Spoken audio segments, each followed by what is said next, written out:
Hello, everyone. Thank you for joining us. Today we have some special guests, Ms. Fanny from Australia and a good friend of the show, Clark. Today we're going to discuss what the men's movement ought to do now that there is some attention coming our way and how not to blow it. Ms. Fanny's in the mental health support community, and she has been very outspoken about men's issues and mental health. Thank you. Pull up a stump and join us. And if nobody minds, what I'd like to do is turn things over to Fanny real quickly. You can kind of introduce yourself and also share your thoughts on this. So if you're ready, take it away. Hello, everybody. Hello. How are we? Thank you for having me on. I very much appreciate it. Yes, I very much feel that this is a topic that we must talk about. It's incredibly important, I feel, that we have to work to swing the pendulum back somewhere to a good center where everyone is respected and we have a balance. I'm very tired of a society where only one half of the gender dyad is accepted and takes the moral high ground, or so they say. So yeah, after having seen what my husband has gone through, and basically just being woken up to certain injustices, I wanted to speak out on it. And I've also been studying for a very long time in the psych field. So I've noticed a change there too. A lot of the changes I've not been happy with in terms of it becoming very female driven. I've seen a lot of would-be indoctrination. I fought against that too. I've stood up against that as well. And yeah, I'm just here to slowly, quietly, and effectively make change the best that I can without being combative at the same time. Wonderful. Thank you. Again, thanks for joining us. Another very special guest that's joined us before, but I think deserves his own introduction, is Timothy Goldich, mostly because as I said before, he's the OG. He's part of the origin of our movement. And Tim, why don't you go ahead, take over, and let us hear what you think. Well, one thing that struck me, Les, before this meeting began, you were on about how we need to be talking about mental health in general, not just male mental health, though that is a severe issue and terribly neglected. It seems pretty clear how feminism may negatively impact on boys and male self-esteem and being at fault and to blame for everything, and neglected in terms of our issues. But if there's a chance, I'd like to do a rundown at some point. To give me about 4 or 5 minutes, I'd like to do a rundown of, I think, what the mental health impact on women is from feminism. I'd like to demonstrate that both sexes are being, targeted, or I don't think that's the right word. Both sexes are being impacted. Mm-hmm. Yeah, go. Well, all right. So first off, I agree with Camille Paglia when she goes on about how the victim dictum, what she calls the women's victim centered view of the universe, is infantilizing to women. And I would say that it all begins with a withhold of accountability, which is a withhold of respect. It's a withhold of respect for women's power, women's weaponry, women's efficacy, women's equal partnership in the human system, equally responsible for outcomes. It's drowning women in sympathy, this poor thing sort of thing, which is has a very negative effect on mental health and spiritual health. It's telling women that all fault is male, which instills a rather poisonous self-righteousness. It's telling women that they are the powerless victims in all things, which is emotionally self-fulfilling, and it's living a lie.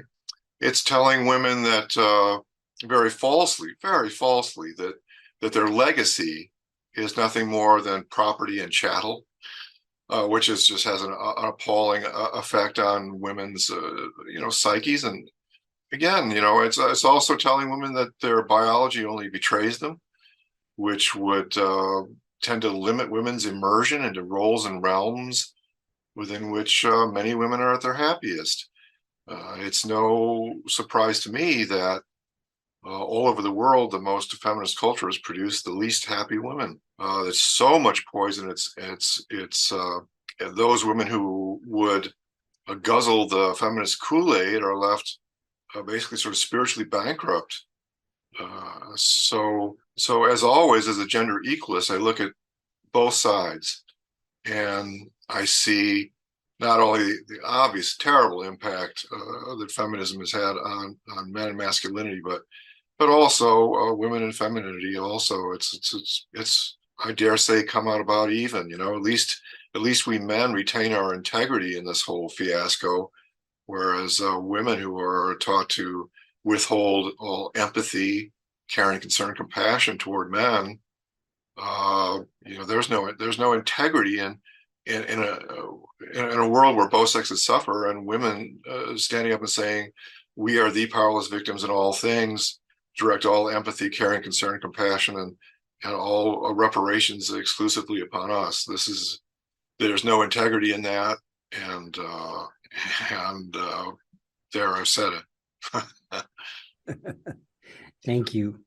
And even beyond the impact that these changes have burdened women with, is the simple fact that a lot of those women have had to carry that burden without the men that we men might have been, right?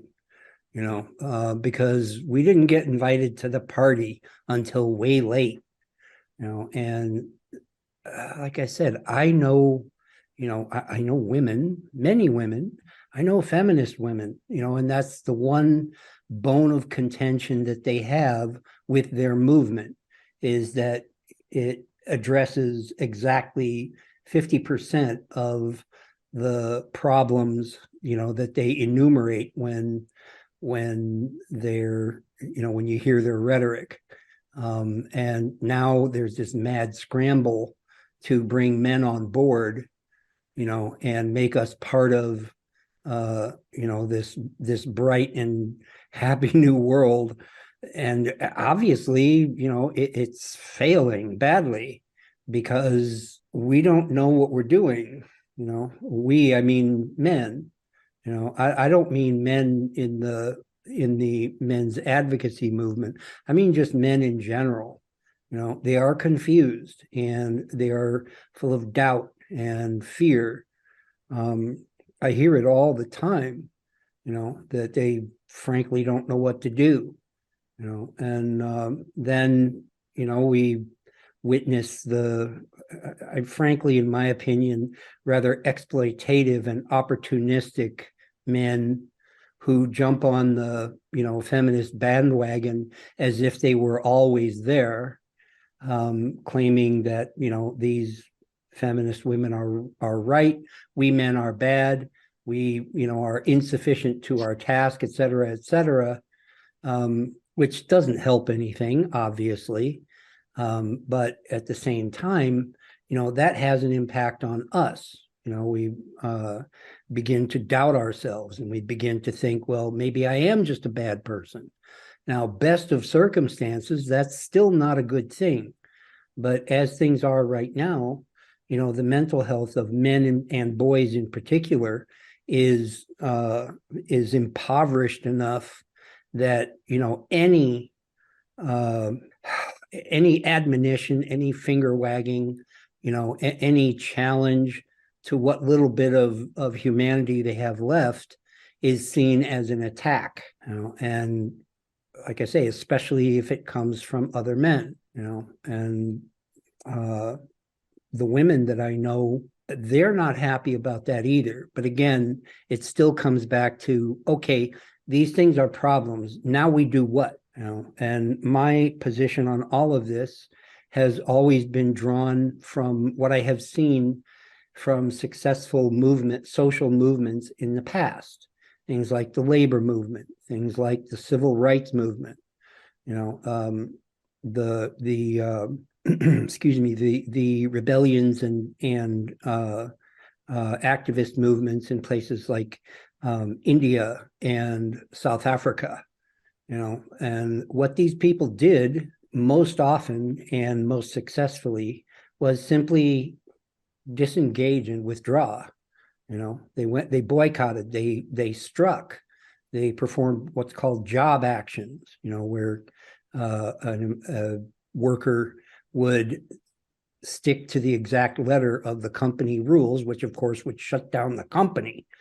But what I'm getting to is that, people are looking for ways to support and maintain or, acquire some mental health, whether they be men or women or, really across the spectrum.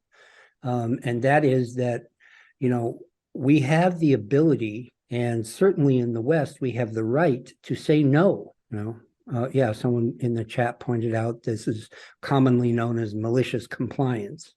And it's very effective, and also it doesn't have a negative impact on one's mental health. If you tell people no, and you can stick by your guns, then all you're doing is saying no.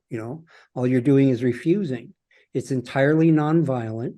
It's not aggressive, at least in the spaces where we are. It's entirely legal, right? And it does not impose anything on anyone else. But what it will do is shut things down. And as I've said so many times, even the mere threat of doing that, it has a particular impact. It gets people to listen, and it gets people to act on their own. It gets people to do things to prevent us from saying that final no. Well, Les, I'd like to hear from Ms. Fanny Adams, what reaction she has to what she's heard so far. Yeah, well, really interested in what you said about whether women withhold empathy. Because the thing that occurred to me when you said that was, we, since the dawn of time, so me growing up as a little girl, I didn't really ascribe to other girls, because I've never been an individual to talk about others in a negative way. And this is what we see in the psych literature. We know that women are using psychological warfare or reputation damage against people. So coming from that perspective, with what you said about the empathy, I was thinking, well, we've had the ability to talk behind closed doors for a very long time. But now with the rise of TV and social media, that behavior has been thrust into the public forum. And slowly over time, shocking statements, which would have been shocking behind closed doors, are now becoming normalized. And we're seeing that now hugely on social media, where you've got people like Drew and all the rest of it, who are very much being very condescending, very emasculating to men. And younger women are lapping it up because they think that this is the normal way now in which women behave. And this is the normal way in which women deal with men. So, we could sit around and discuss our feelings, positive and negative, in a public forum and behind closed doors. But now, in turns, it's made people brave to say the things that they would have said in closed doors previously. And now what we're seeing, interestingly, is that men are starting to discuss what they're thinking and feeling, and they're putting their thoughts out into the public forum. But now women don't like that. And we're seeing a kickback. But women don't like that they've come out of hiding too. So do women see the public forum as their safe space, which is being impeded upon? And then you said there, Taz, men's humanity is under attack because they don't subscribe to thinking and behaving like women. Well, we see this with the acceptance of some feminists for some men to be allowed into safe spaces. So it's all men until it's no men, unless those men act and perform as women. So it's a strange milieu. On the one hand, it could be seen as misogynistic, that some men are impeding women's spaces, whereas on the other hand, it is some women, predominantly intersectional feminists, who are pushing for that to happen. Either way, men's humanity and their masculinity is under threat. Yeah.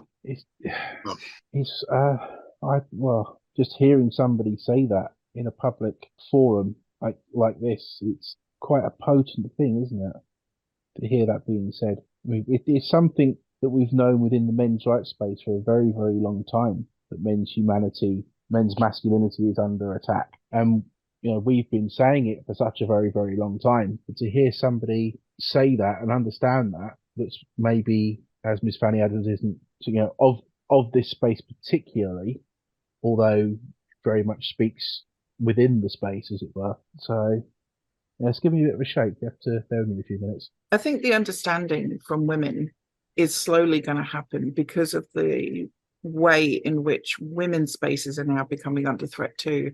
And, I don't like... How are women's spaces under threat? So, for example, like we're seeing a bit of a kickback now from some women saying that they don't necessarily want men in their safe space. So if we look at like Kelly J. Keane, for example, or Posey Parker, who was a feminist, who now doesn't want to ascribe as a feminist. She's standing for women's rights, as she says.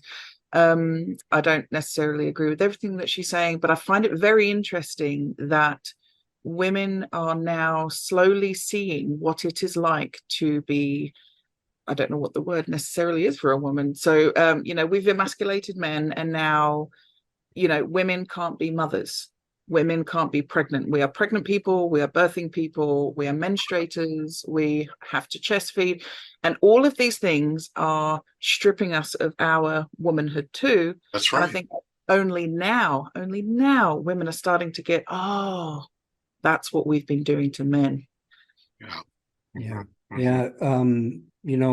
Right. Fanny, you had mentioned the intersectional feminism and both the third and fourth wave. And from what I'm hearing, this latest phase, latest wave, is that the third wave insisted that women move into men's spaces, and the fourth wave is the attempt is to make a place in the world for women, and what I see around me tells me that might be what they want. It's just not working out that way. They want to acknowledge the men's table and then have a table of their own. And of course, most men I talk to are like, yeah, have at it. But it's a whole lot easier said than done, because whatever space, whatever table, whatever framework they want to make, by definition, we men really can't help them. They will have to build it on their own, just like we did, and it's painful to watch, but that's the way things are, I think the thing is too, it- though, is yeah. that when it comes, and this just comes from conversations, when it comes with third wave versus fourth wave, there's supposedly what's been explained to me is that third wave was really the defeminization, the taking away of the feminine, and the fourth wave is now reclaiming it. And so they're trying to sort of backtrack and get to a round table and figure out, how do we find an equal center Uh-huh. in our own space to maybe talk about it, but still somehow manage to represent everybody. And they're starting to realize they're shattered, and they're trying to find something else. Well, if you And look they're at starting to historic- realize that they sort of ruined things. They're trying to fix it, but they don't know how to fix it because they're only taught to use cheat codes, basically. Well, if you look at it historically, there's been a world of men and a world of women. That was very distinct for thousands of years. And if you look at it that way, then which of those two worlds is really under attack? There's the world of men is being critiqued heavily, but it's actually the world of women that's been shamed and diminished diminished way as compared with historic norms.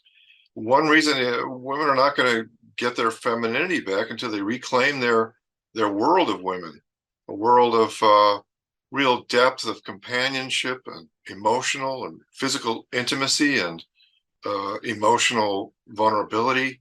It's a world of love, relationship, home, family, parenting, marriage, a social fabric. And as long as that whole realm is being shamed and infused with so much cynicism, I mean, see, I come at it from it all balances out. You know, I piss everybody off because I basically believe that it all balances out, that these things, that there's a metaphysics of some kind that keeps things balanced, even if it's balanced in a very negative way. It's still, women make all these strides, but it turns around and bites them because it all derived from a false premise. It's all derived from men have the power, women are the victims, and therefore, and that was never true. Even if men went along with it, it still wasn't true. And you can't have a functional gender politics based on a lie. And I would go on. There's a quote from a feminist named Natalie Angier. She says simply in 7 words, she says, "The world of men is the world." I just imagine all the attitude and the victim and the that's all that's packed in those 7 words. That kind of says it all in a way. It's an attitude that the world of men is everything and the world of women is nothing. That the masculine has everything and the feminine has nothing. That's not been true of all feminists, but wow, I mean, look at Betty Friedan. I mean, she called the domestic world of women a concentration camp. I mean, it's just unbelievable how she victim interpreted that whole thing. So feminism tried to put a great big glass dome over women and tried to, let's make the world perfect for women with no regard for men. But it fails, and it fails over and over again, and it will always fail, and will always turn around and have negative consequences on women. We're not going to get anywhere constructive until woman and man agree to call it even and rebuild a whole new gender politics based on bedrock gender truth, that women and men are equal partners in the human system, that they co-created the whole gender system, that the woman is and has always been an equal partner, playing an equal overall force of influence, equally responsible for outcomes. You have to completely reimagine gender politics on a all new even playing field, all new, where we understand that male power is equaled by female power and female victimization is equaled by male victimization. And I just don't see anything really healthy or constructive happening until we come to grips with truths like that.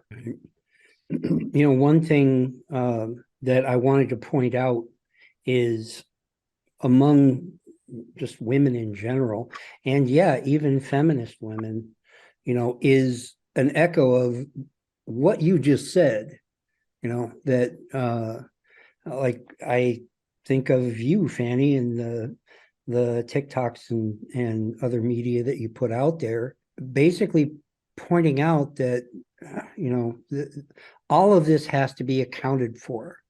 And, I think certainly when Tim got started in all of this, and even, when I was getting involved in it, that,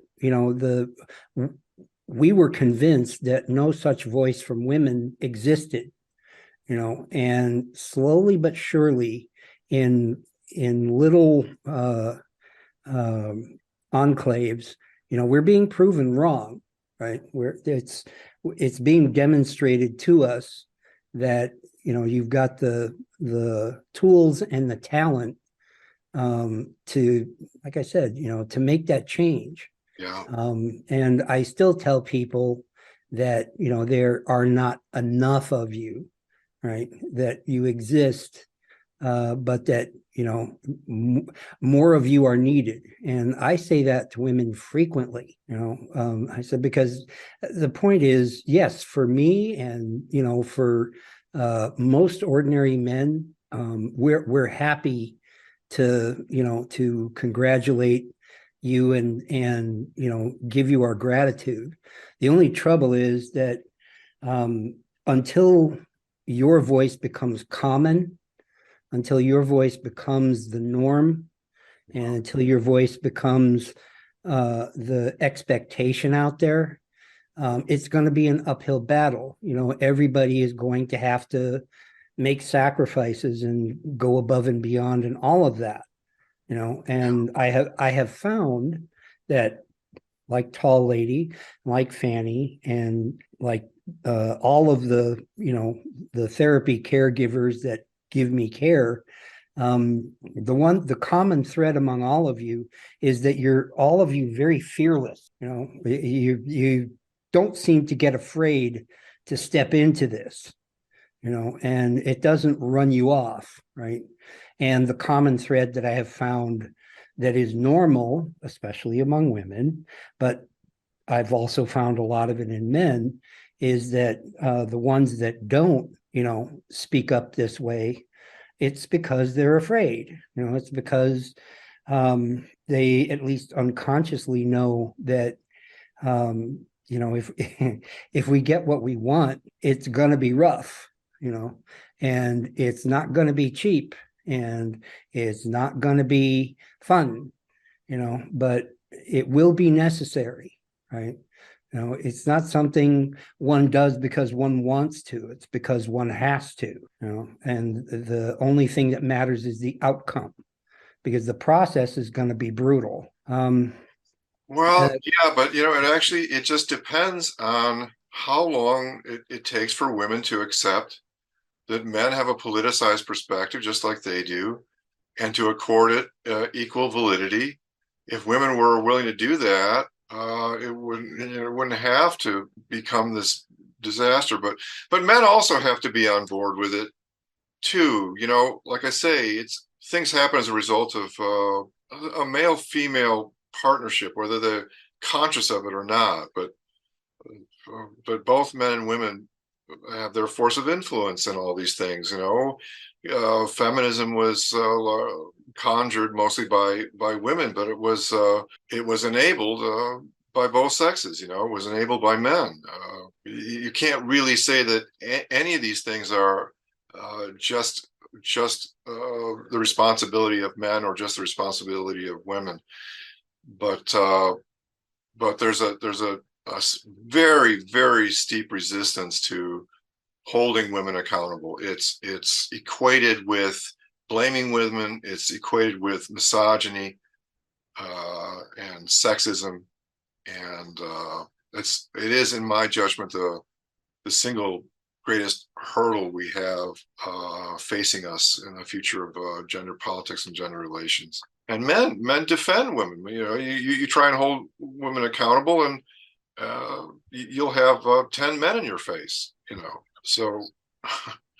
Well, yeah, I mean, I think that's been my constant critique. I think my about activism for men, or any type of advocacy or fixing for men, is that, well, we live in a society that the key part of activism is holding the opposing party, the opposite party, accountable for their behaviors, while also holding yourself accountable, your own demographic accountable. Yeah, And and I've been in actual activist groups, other different activist groups for other different topics, and it's always been like that up until the point where we start talking about men's issues. For some reason, when we get to men's issues, the idea of holding women accountable always takes there's always a big hold, there's always a big pushback. I'm like, no, there's some other force either influencing them to behave this way, or that the criticism is deep-rooted misogyny. Like, they make it where you can't tell the difference between criticism of women and outright hatred of women. Like, it's made that way intentionally. So if I decide that every criticism is just deep-rooted misogyny, I never actually have to address the point being made to begin with. yeah. And yeah, I really just don't know what the solution is there, because it just seems like women are pretty hell-bent on not not looking in the mirror. If you put the mirror in their face, will they actually say this is how I've been behaving? Will they actually self-reflect, or will they break the mirror? Will they ignore the mirror? Will they antagonize the person holding the mirror? So far it's usually been the second option and not the first. So But the going off of that speaks to what we were talking about earlier with very outspoken women previously speaking very negatively, and then that's kind of normalized how women are seeing or thinking that they should behave in public and how they should treat people. So for example, we're not empowering women now to handle the world. All we're teaching each other is that it's everyone else's problem, it's not mine. Yeah. I am infallible, nothing can touch me. But then if there is a criticism that can seep in, but you've got to infantilize me because I'm a victim. For thousands of years I've not had a voice, and it's like, really, do we have to go down this avenue once more? It's just not getting us anywhere. And speaking back to your point, Tim, I absolutely agree with you. I think that everything does have to be accounted for. I for example, I believe in like the yin and yang, the balance, the energy of men covering the female weakness and vice versa. And we're losing that. Yeah. We're devolving, not evolving, because we fail to recognize each other as human anymore. It's, what did you hypothetically do to me? Or how can I be superior to you? And we see women now say, we've been oppressed, but they're less than 25 years old and they live in the West. Tell me how you've been oppressed. You've got everything handed to you. So instead of combating that, I personally hold the ground that no one is going to lead a better life without truly understanding the human nature and why we do what we do and what motivates us. And you're not going to find the answer to that question by only looking at one half of society. Yeah. For example, violence is a man and a woman issue.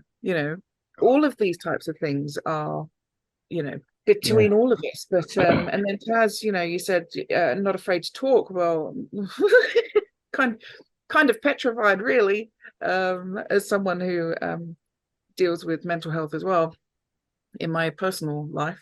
But I spoke to my husband, and he said he wouldn't dare say what I say. Yeah. Because of the backlash, because of the outrage that it would cause. And that speaks to what you guys have said before, whereas I can be outraged and I can call people names and I can say what I want to say. So again, ladies, tell me where the oppression is. Right. I think the main answer to that would be, though, is the fact that they believe, because they haven't been taught how to deal with the uncomfortable, that anything that makes them uncomfortable is the oppression. They think they've been basically taught at this point that if anything makes you uncomfortable, then there's probably something illegal about it. So you can take action against it. And so it's become this issue of they genuinely believe they're being oppressed because they've been taught oppression is anything that makes them uncomfortable. And so they don't feel they have to take responsibility or critical think about anything because, oh, well, whatever makes me uncomfortable is immediately something bad. True. Yeah. Right. Whatever makes a woman uncomfortable it's subjective. Yeah. It's to each person. Unfortunately, we need to be uncomfortable if we're going to change things for the better. I know. Being in this space, being a men's rights activist, is not a comfortable thing.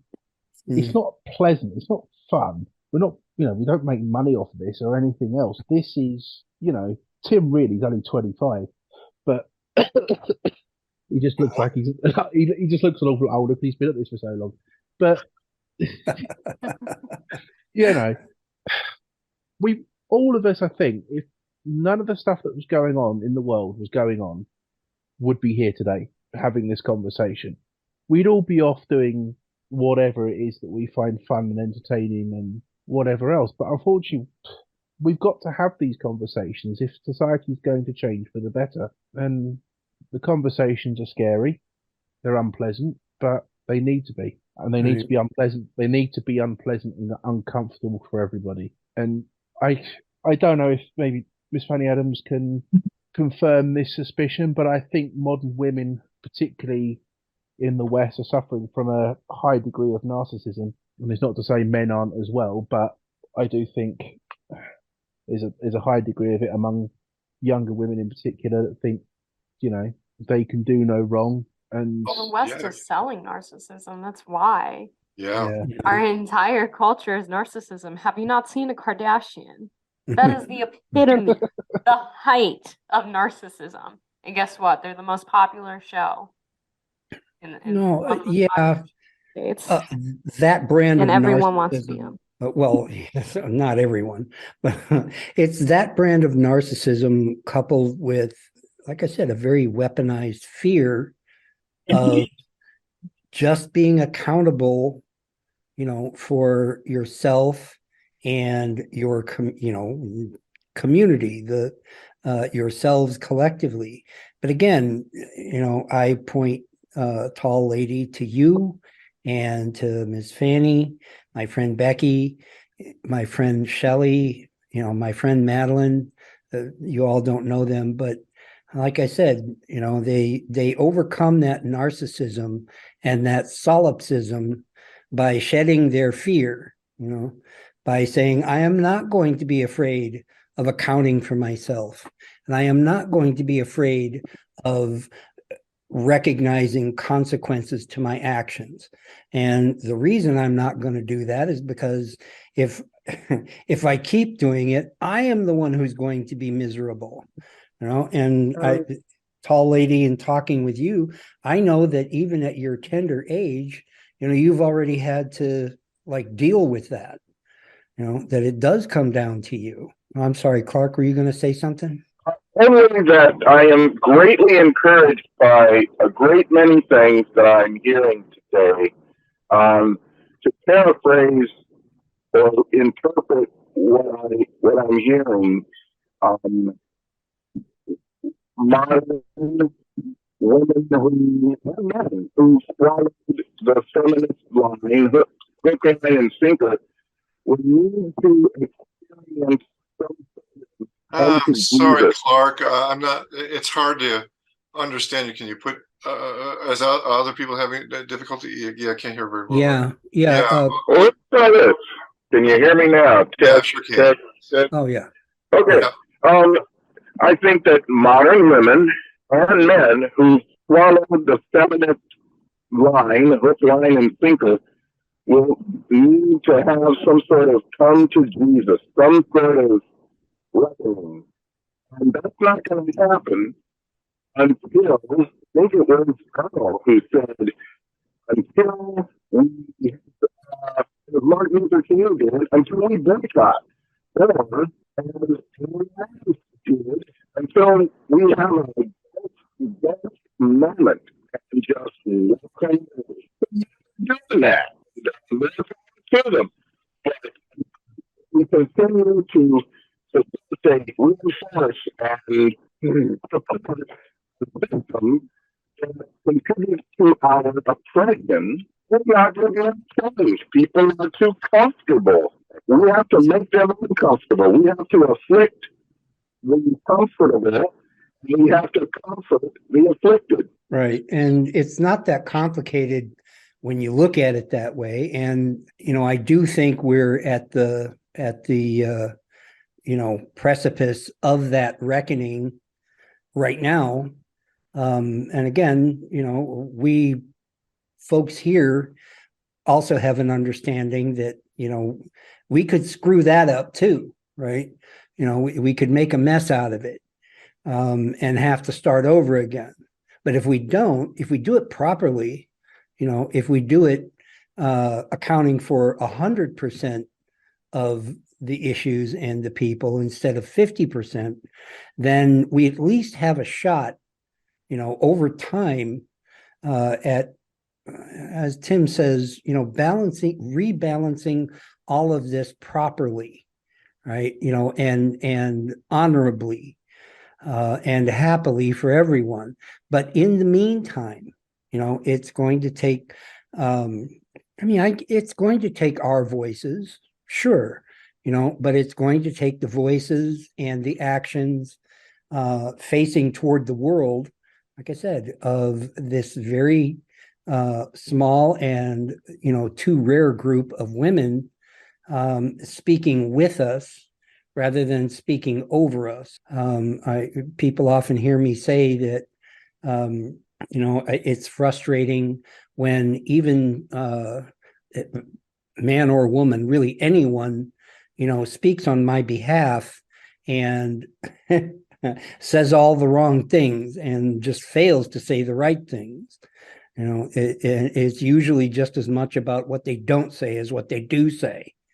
But like I said, more and more every day, I'm seeing evidence that there are people who are not men, and yet, they are as eloquent and complete and level-headed about what they say as we are. And that gives me hope.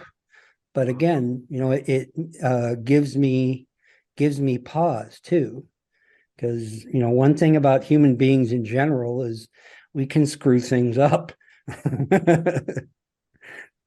So, Well, I like to make a distinction between blame and accountability. So accountability is you did A, B, C, and X, Y, Z were the consequences, and I invite you to step up and take responsibility. There's no real judgment involved. You don't even necessarily make the other wrong. Blame is what most of us do instead, and that's you did A, B, and C, X, Y, and Z were the consequences. You're an a-hole and you ruined my life. That's blame, and that doesn't go anywhere. That is dysfunctional. But accountability, where I come from in the New Warrior organization, we call that the gift of accountability. We know that it empowers and respects someone to point out their accountability and get them out of victim and help them to see how they're creating their own predicaments and miseries. And this is accountability as conferring on other autonomous adult status. You see, so accountability doesn't have to come across as this. As I call it, I say accountability is like medicine. It tastes bad, but it's good for us. And if we took a better, I don't know, maybe it could be sold to women on that basis more. If women really want this respect that they say they demand, they have to be accountable as autonomous adults, empowered adults that have a force of influence in the system, and because otherwise they're being let off the hook, just like children. So I don't know if women would be able to hear that, but that's would be what I would offer.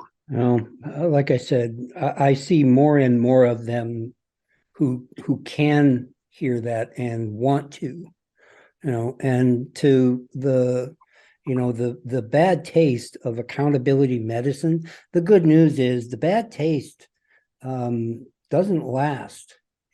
After a while, accountability, like all of the other quote virtues, all of the other metaphysical and humanistic good things, they're all rough for a while, but not forever.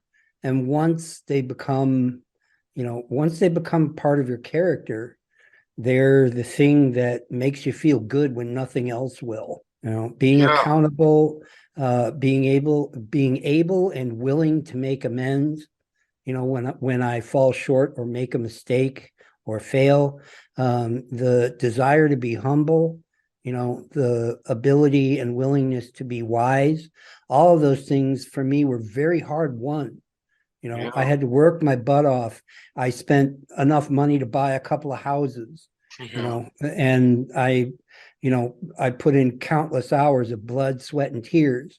But as I am today, I wouldn't have it any other way, because I got things that I never have to give up and that no one can take from me, and that will always be useful, to me, if nobody else. Well, you see, Taz, that's what I see in you, Miss Fanny Adams, that that you respect your fellow women enough to hold them accountable, that you have high standards that you would have women meet, and you confer respect on women by holding them accountable. Absolutely, absolutely. And also because we're not going to change anything if we don't have that level of respect either. Right. But if I can kind of delve a little bit into the psychology side of it, if I may, with what we're talking about with this, trying to change people, and I think Mike brought up narcissism, etc.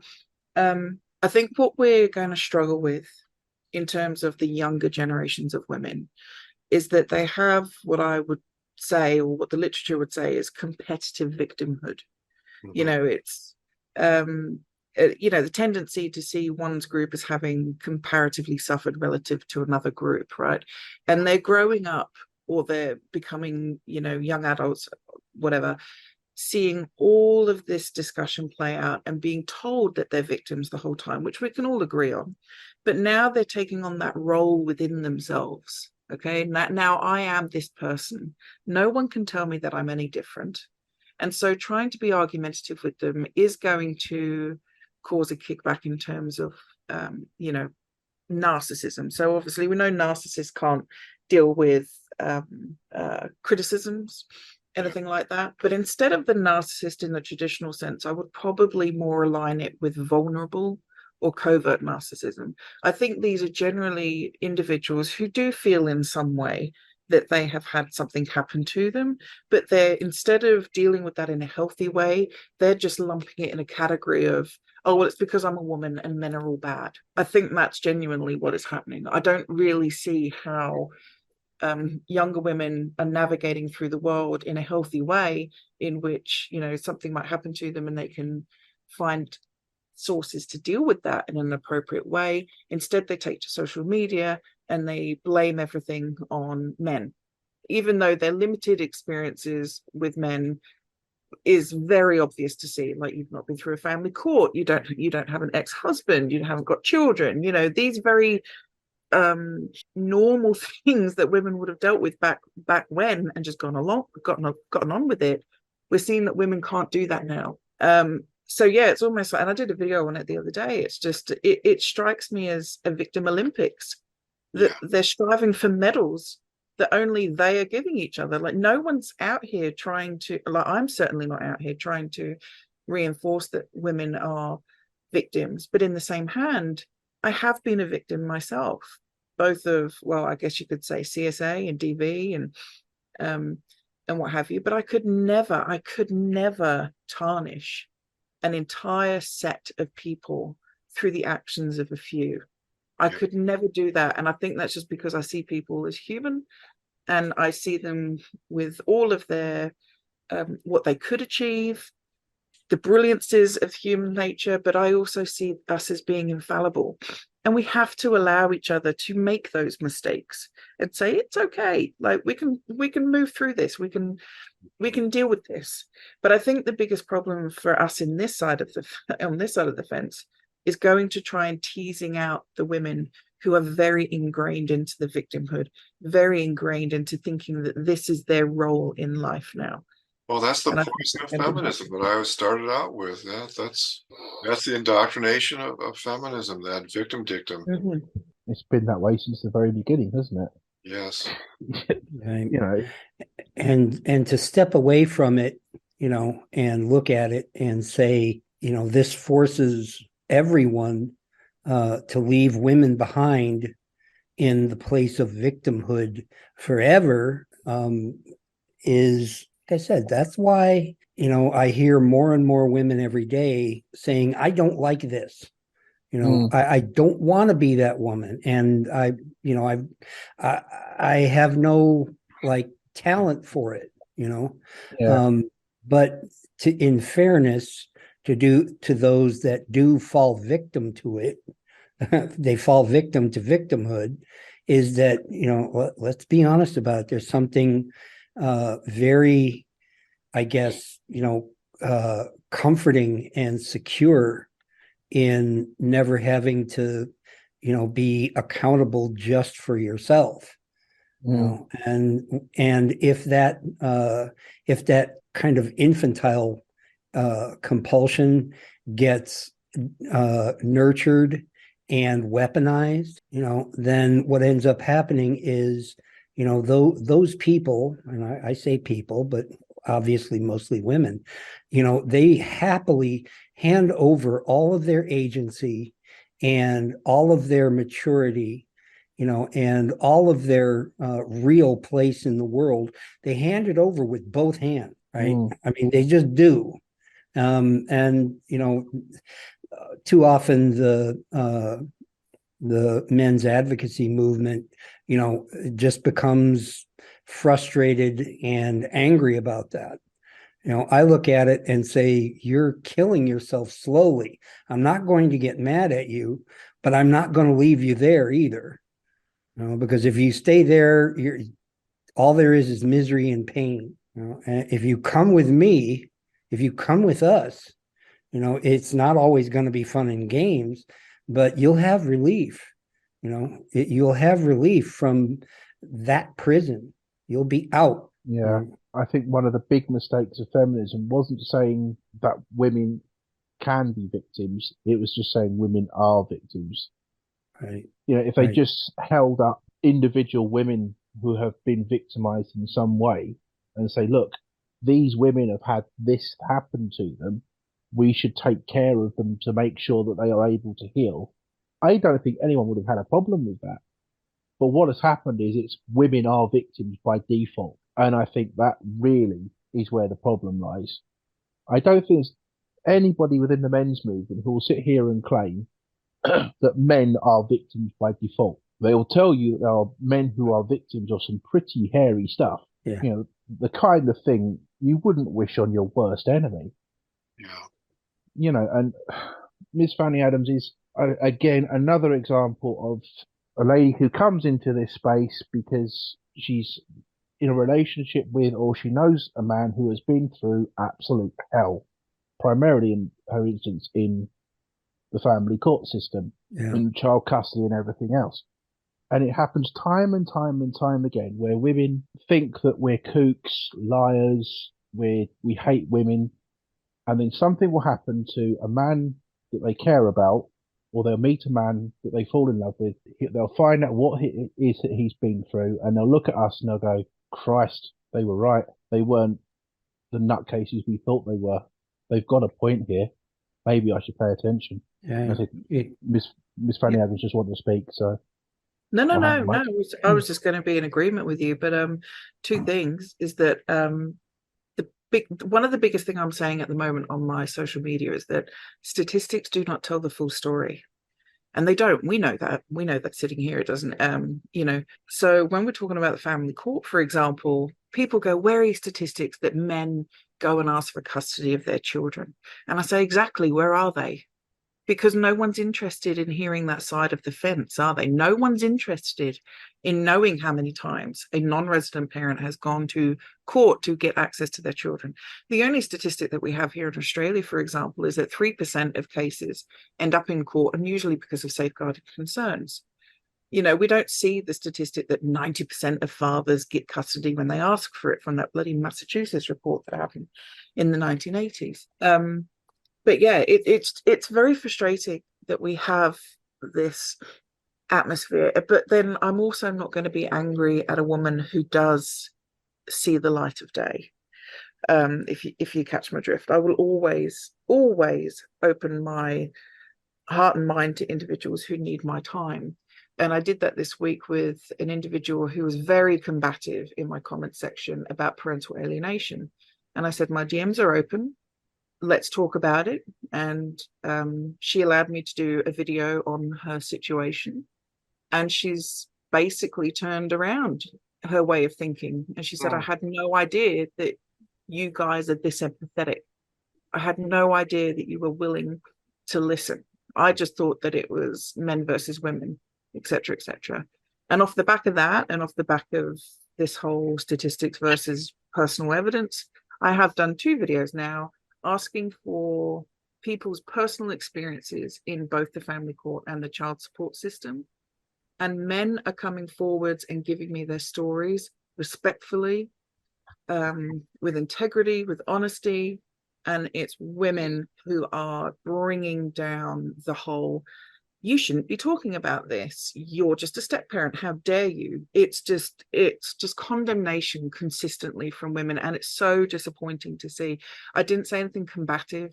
I even said in my video, I don't want to know whether it's a gender issue. I just want to know your personal experiences, because then from here I will talk about the results that I find.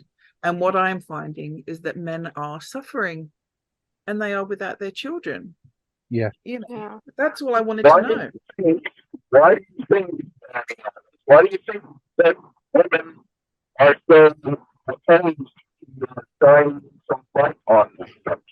I'm sorry, Clark. I don't think we can understand you. There's something wrong with the intermittence. Sometimes it works, and right now I can't understand you. Could you maybe type it or something? I think he was asking why I think women in the comments are just so opposed to the topic of parental like alienation and what you're doing in the open-mindedness. Thank you. Yeah. Oh, why do I think they are? Okay, the first surface level issue I would say is that they're not listening. They're not hearing what I'm actually saying. They're not hearing that I just want to know what is going on. Instead, they've seen a woman talking about child custody or child support, and their initial reaction is to bang, be defensive, be combative, be basically just outwardly disrespectful. And I get it, because with some people that I inherently disagree with, I've trained myself to not react in that kind of a way, but instead I listen and I re-listen and I re-listen again a third time. And I try and think, well, how have you come to that way of being? How have you come to that way of thinking? And especially on TikTok, I'll scroll through the comments and then I'll decide whether I want to get involved in the conversation. But a lot of the time, women don't do that. They are just about trying to perpetuate their story. If it hasn't happened to them yet, it hasn't happened in general. And if there isn't a statistic to back it up, that's even more reason. It's almost like a compounded effect, really, as to why that is. I genuinely don't feel like women, I would say both men and women, actually. I think it's a human flaw that we don't necessarily want to know about other people's experiences unless we've gone through them. So for example, like I've not really been touched by cancer in my lifetime, so I don't really have a huge knowledge base on that. I wouldn't be negative about it, but I wouldn't exactly go out of my way to know a lot about it or anything until it happens to me. We are very reactionary beings, but once you react, you can either choose to do that respectfully, or unfortunately in the case of women, they tend to do it very disrespectfully. Yeah. You're Fanny, you'll be aware of, is it Reclaiming Your Voice, Michelle? Oh yes, love her, yes. Yes. I know for a fact that she's been through absolute hell and back. But she does a really good little series on TikTok, Confessions of an Ex-Feminist, and she's absolutely amazing. And I don't think she's particularly come across men that have had an issue in her personal life as such, but she's learnt so much empathy for the human condition that she now speaks on men's issues. And it's another example of a woman who's been through hell involving a man negatively now, and has come out on the other side and decided that she's not going to let that define her. This is the other type of woman, see, that comes and joins the men's rights movement or starts speaking on men's issues. Is it someone who's been through hell with a man where she's come out on the bad side of it, but she's just decided that this isn't going to be my identity. I'm not going to be the victim, because there is more to this than meets the eye. And when we are accused of being just misogynists, I almost want to laugh at that accusation, because I've said it before in TikTok videos and I've said it before in conversations within NCFM. Women have been the backbone of this movement for a very, very long time. They are the ones that have had the voice and the ability to speak out. Yeah. It started with Erin Strong, Janice Fiamengo, right? Yeah, Erin Pitsey. Yeah. 52 years ago, she was speaking out about male victims of domestic violence. Yeah. Yeah. And only now we're really getting down to understanding just how big of an issue that actually is. People don't want to hear it still, 52 years down the road, but we're getting there. So Yeah. any accusation aimed at us that we're all misogynist, we all hate women, blah, blah, blah. No, what we don't like is women who behave badly and Yeah. they revel in their bad behavior. But I think that goes back to when you were talking about it was Taz that brought it up. The issue of the fact that they said women are victim, and so that's become what they really think. I sort of answered Clark's question on Miss Fanny Adams of why they're opposed. I think a big part of that is what Miss Fanny Adams said. There seems to be this odd human nature where we can't understand it, we're not affected, and they think if you haven't been affected by it or you're not in the scenario at all, you shouldn't be talking about it. But there's also another part to it where it seems hard for, especially when obviously some men too, to really accept the fact that people are open-minded.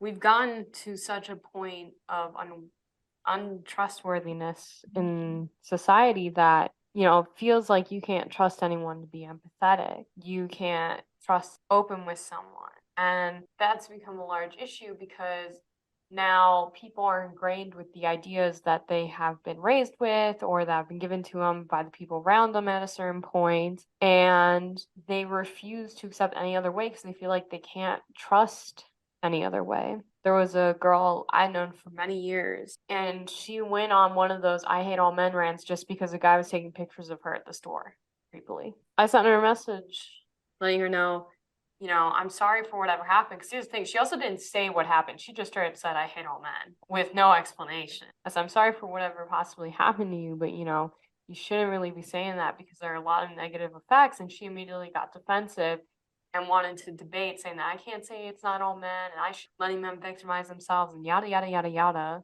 instead of really thinking through, the conversation, instead of accepting that I am there to talk. I told her I'm there if she needs me, but not there to debate. If you want Right. someone to talk to, go ahead. And it just didn't go through her head. And so when she was pissed off when I refused to debate her about why men shouldn't be allowed to be victims, she blocked me. Long story short where that went. But Mike, you talked about the few women that do finally go through hell and back, because she's a girl who, I'm gonna be honest, hasn't had a hard day in her life.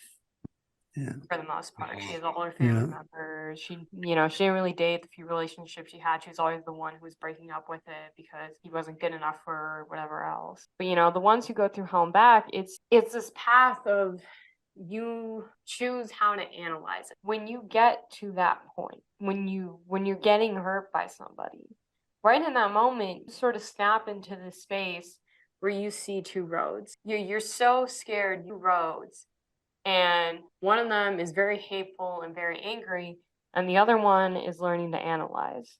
Mm-hmm. And that's really a sad thing to say, but a lot of people that are starting to realize it, they're realizing it because they're ending up in that spot that this woman you mentioned is. I don't want to speak from SFA, but maybe that I've been in that spot before, and a lot of other women, that are known in the movement.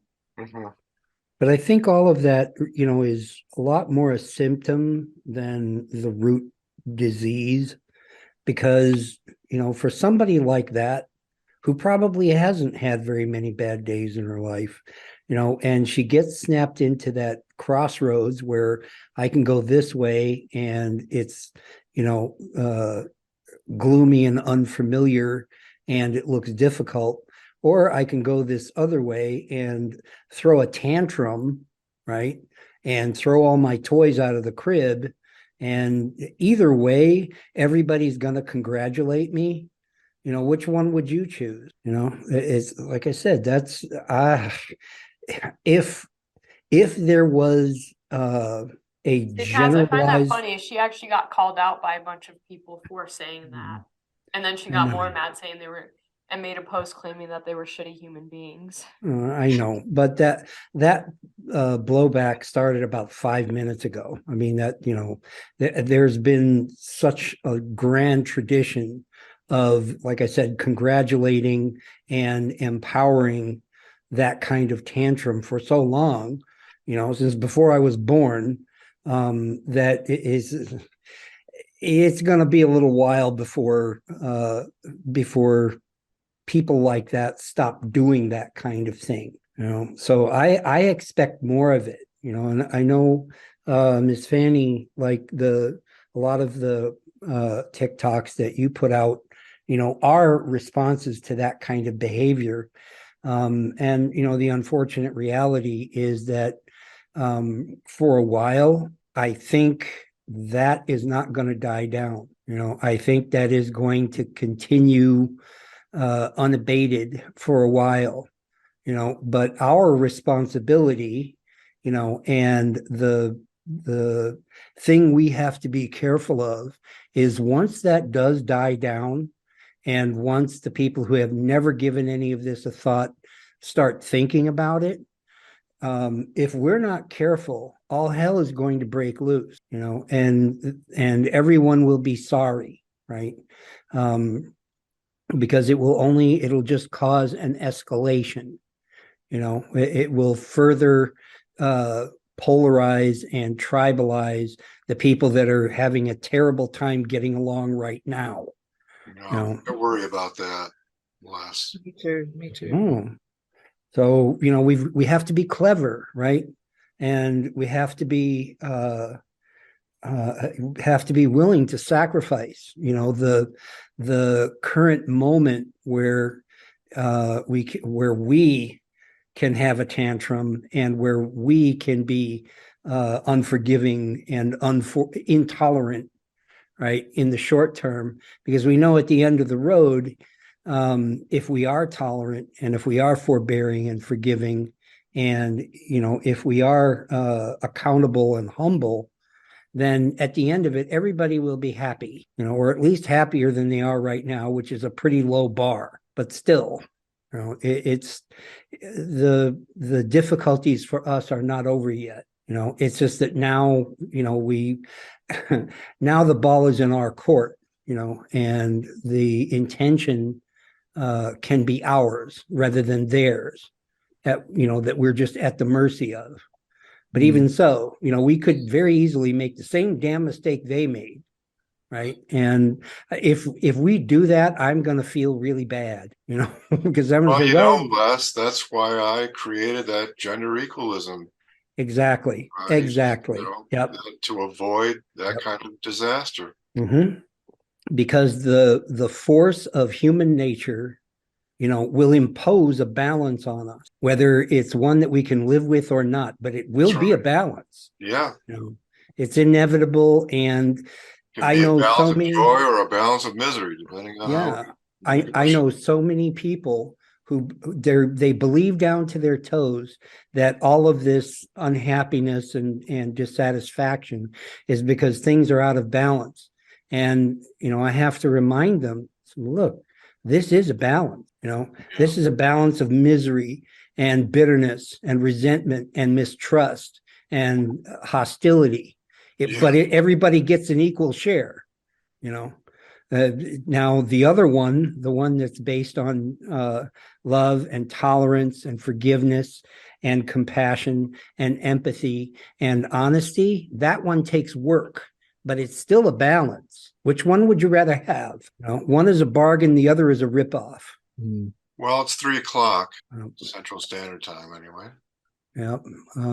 Well, does anybody have any closing thoughts before we wrap this up? Anybody? You guys let me talk, I'll talk. You know that, right? So, you know me, I would just go on. We're quite a aware. political machine. I'll just, I try not to. I try not to over repeat myself in things because I feel like it's gonna be like, oh, okay, yeah. I feel like the audience is gonna be like, oh, well, I've heard that before. You've said that thousands of times already. Like, yeah, I'm just a repetitive, like, broken record that's keep repeating the same things. So, no, but my basic solution of what does the MRM ought to do? It's always the same. The history is written by winners.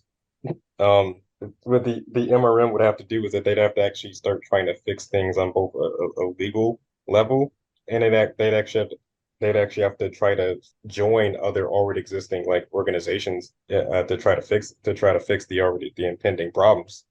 But but that would require everyone to actually agree to do those things because it's easier to be on social media and just talk.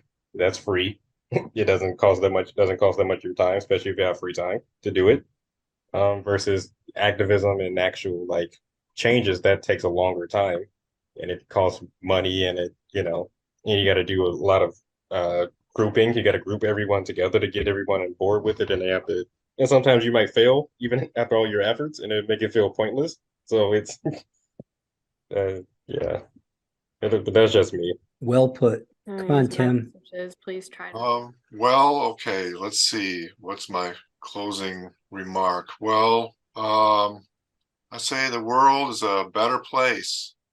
There's more energy and more vitality and more joy in a world where men and women are at their most harmonious. And I would say that the world is at its most anemic and depressed and unhappy and negative when women and men are at each other's throats. So seems to me the choice is pretty obvious in which way to go.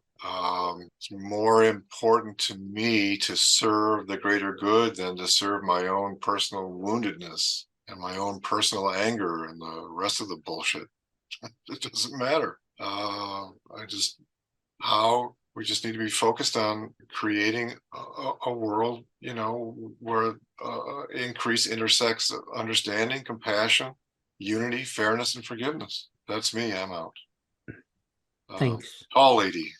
I mean, it's really hard. The only thing I can really think of is the message I say. I'll try to wake up, be open-minded, use your critical thinking skills that, yes, you do miraculously still have, to the surprise of most of society, it seems sometimes, and try to Be realize. careful using the term wake up. Fair.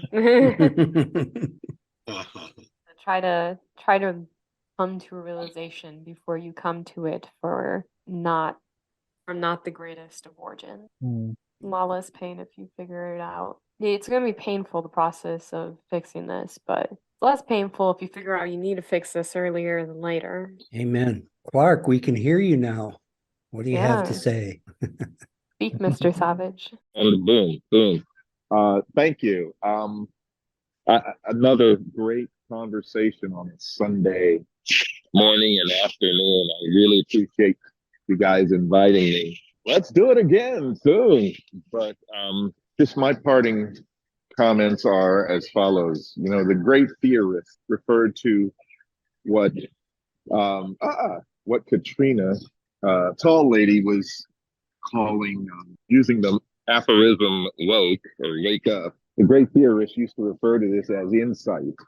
And insight is best achieved when one experiences a piece of reality. And unfortunately, people acquire and manifest defenses to, unfortunately, prevent them from experiencing reality. And true insight occurs the closer you are allowing yourself to experience that reality that we're all just so busy trying to prevent ourselves from experiencing. So it's going to be a long slog, as the guy said in the first Gulf War, but I think we're capable of it. And I'm just happy to be associated with some of the folks here who are trying to move us in what I consider to be the right direction. Thank you all. Thank you.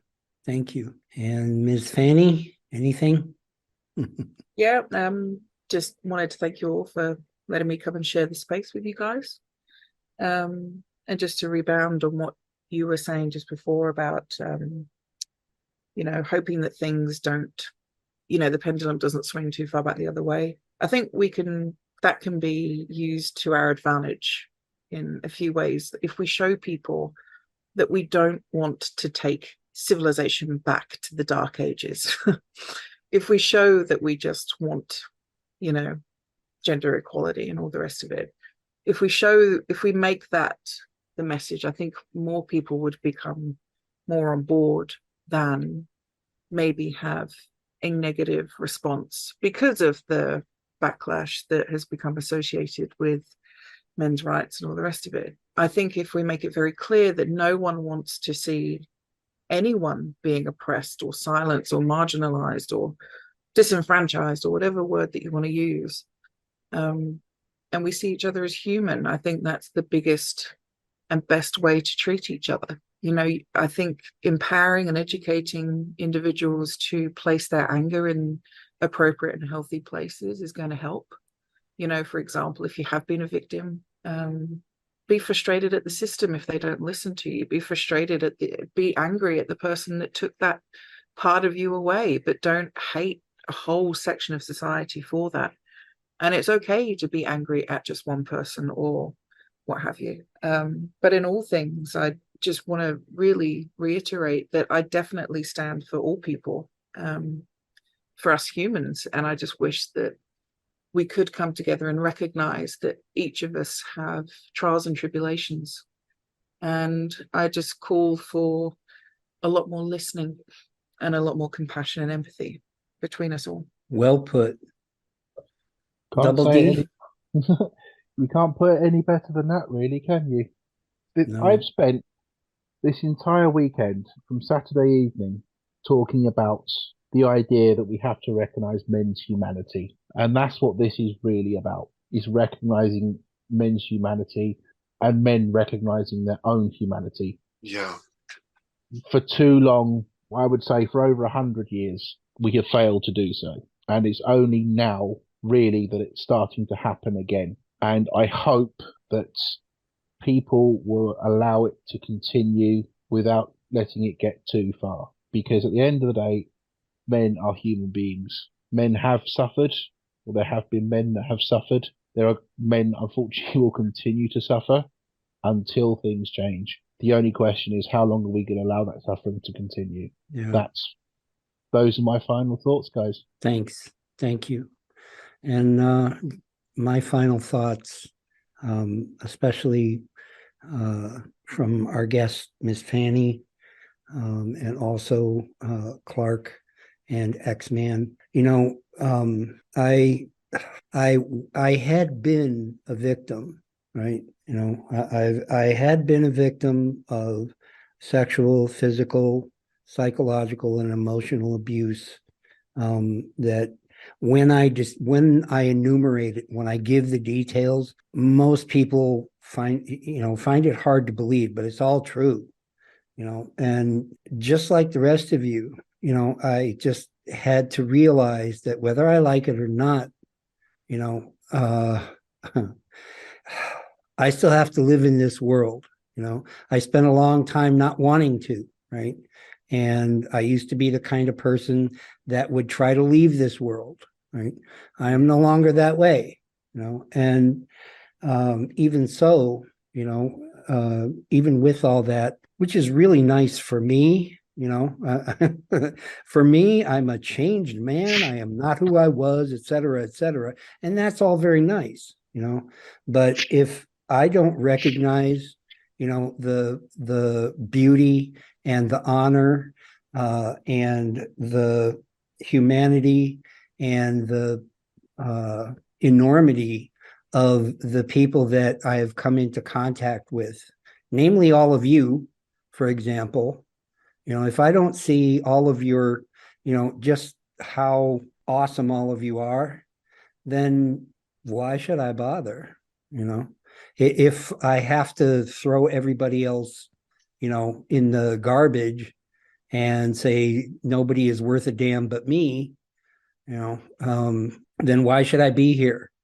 You know, but I have found, like I said, that, you know, I even at the or even remembering being at the hands of my perpetrators, which, you know, both men and women, I still have to admit, you know, just like you pointed out, Fanny, that you know, so many of you are so good and so honorable and so respectable, you know, that sometimes, you know, I feel like I have to catch up. You know, I don't blame myself for not being there because my circumstances. But at the same time, even after all that, I'm still left with the ability to admire, right? And I'm still left with the ability to respect and be grateful, and be appreciative. Like I said, it's easy and very seductive and very attractive, to just turn away from all that, and just live out to the end of a, bitter, lonely, frightened, and miserable experience. And like I said, it's just a matter of saying, I don't want to go out like that, and when I see the kind of social media, Fanny, that you respond to, and that, the kind of behavior I hear in your neck of the woods, tall lady, and really all over the place. I think, all of those people saying all these awful things, they're a lot younger than me. If they stay that way, they're going to be miserable and bitter and lonely and frightened and frustrated and resentful for a long time, and it's like, that sounds like a little taste of hell. It's like, I don't want, I know I'm going to go out one day. I just don't want to go out like that. If I am can't, so happy to hear this perspective of yours. I mean, I'm really, really very joyful at hearing you talking in this way. That's all. Thank you. And thank you all for joining me. Thank you all for listening. And we will see you again next time. Have a great week.